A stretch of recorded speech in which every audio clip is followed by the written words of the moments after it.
Hey Virion, and welcome back to the world. Last time, we saw the Straw Hats form their initial crew in the eastblue. Today, we're taking the plunge into the most dangerous sea in the world, the Grand Line. This is where legends are made and dreams are shattered. This is the Alabasta Saga. The moment the Straw Hats cross Reverse Mountain, everything changes. The sky goes from sunny to snowy to a raging thunderstorm in a matter of seconds. Normal compasses are useless here. Instead, they rely on a special device called a log pose, which points to the magnetic signature of the next island, their first stop, the stomach of a giant whale.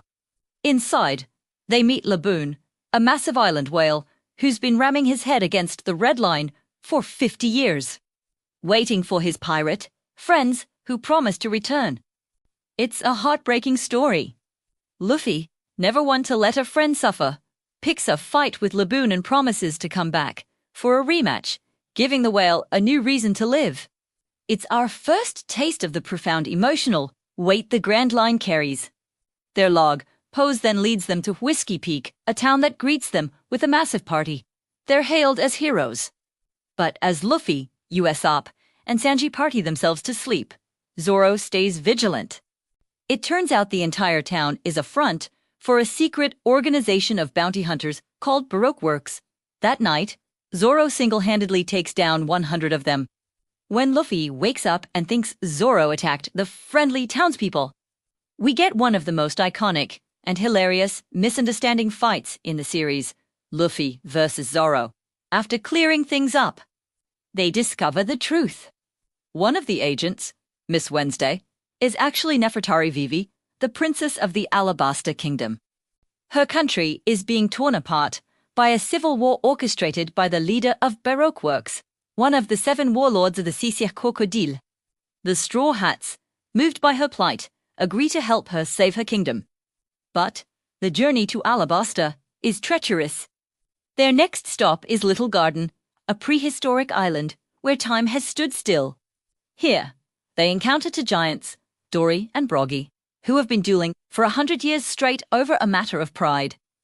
Their honorable fight is interrupted by another, Baroque Works agent, Mr. 3, who uses his wax fruit powers to try and turn Vivi, Nami, and Zoro into wax statues. Seeing his friends in mortal danger, Luffy goes into a blind rage, smashing through Mr. 3's schemes and saving everyone just in time. The voyage continues, but disaster strikes when Nami falls gravely ill with a life-threatening fever. Desperate for a doctor, the crew makes an emergency stop at the wintry Drum Island. The problem is, the tyrannical former king, Wapol, chased all the Wonder Torcurea à 139 lives at sea mountain. Luffy, carrying a sick Nami on his back and a barely conscious Sanji, makes a heroic, barehanded climb to the summit. As a castle, they finally meet the Dagbin King for, or rather, his assistant, a blue-nosed reindeer named Tony Chopper, who ate the human fruit, giving him the ability to talk and think like a person. Chopper is an outcast, feared by humans and reindeer alike. But when Wapol returns to reclaim his kingdom, Luffy sends him flying with a definitive gum-gum bazooka. Inspired by Luffy's conviction and Dr. Hiriluk's dream of curing the country's heart, Chopper decides to join the Straw Hats as their ship's doctor, finally finding a place where he belongs. With a new crewmate and a healthy navigator, the Straw Hats finally reach Alabasta. But it's a kingdom on the brink of collapse. A devastating drought has turned the country into a desert, and Crocodile has expertly manipulated the population, framing King Cobra for the water shortages and secretly leading the rebel army. The country is a powder keg, ready to explode into a full-blown civil war. Vivi is in a desperate race against time to reveal the truth and stop the fighting. This is where Baroque Works makes its final stand. Crocodile's elite officer agents move to crush the Straw Hats once and for all. What follows is a series of incredible one-on-one battles that define this arc. Sanji faces the flamboyant and tricky shapeshifter Mr. 2, Bon Clay, in a battle of kicks and wits. Nami, often seen as the weakest fighter, confronts the deadly Miss Doublefinger, and with Usopp's newly crafted climate act, she secures her first major victory, proving her resolve. Usopp and Chopper team up against the Mr. Four pair in a brilliant display of teamwork and strategy. And then there's Zoro versus Mr. One, Daz Bones, a man who ate the dice fruit, turning his entire body into steel blades. Zoro can't cut him. He's pushed to his absolute limit, on the verge of death. But in that critical moment, he recalls his master's teachings and learns to hear the breath of all things, finally achieving the ability to cut steel. It's a monumental step in his journey to become the world's greatest swordsman. Meanwhile, Luffy confronts Crocodile directly. Not once, but twice, Luffy is utterly defeated. Crocodile, with his Sansan fruit, is a Logia user impervious to physical attacks. The first time, he impales Luffy and leaves him to die. The second time, he drains all the moisture from Luffy's body, leaving him like a shriveled mummy. But Luffy is relentless. He figures out Crocodile's weakness, water. By coating his fists in water, and later his own blood, he can finally land a hit. Their final battle takes place in the royal catacombs beneath the capital city as a time bomb ticks down, set to wipe out both the royal and rebel armies. It's a brutal, bloody fight.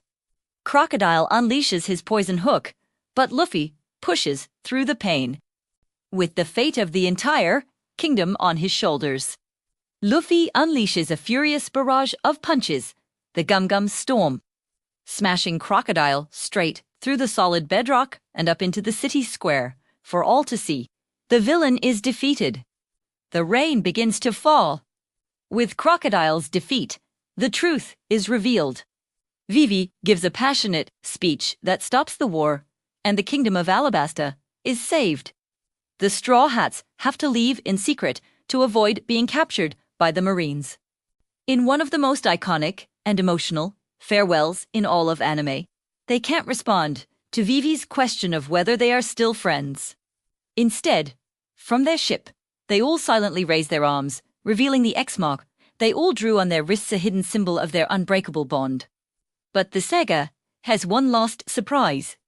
Hiding on their ship is none other than Nico Robin, Crocodile's former second-in-command, the one person who can read the ancient poneglyphs.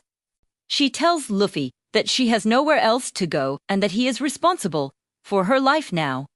Without much hesitation, Luffy agrees and she joins the crew as their archaeologist.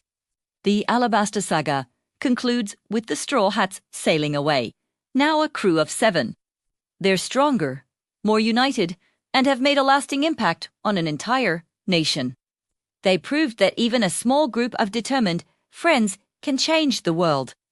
This saga truly cemented what One Piece is all about: adventure, freedom, and fighting for your friends. Thanks for watching, and make sure to subscribe so you don't miss our next video, where we fly to an island in the sky. See you next time.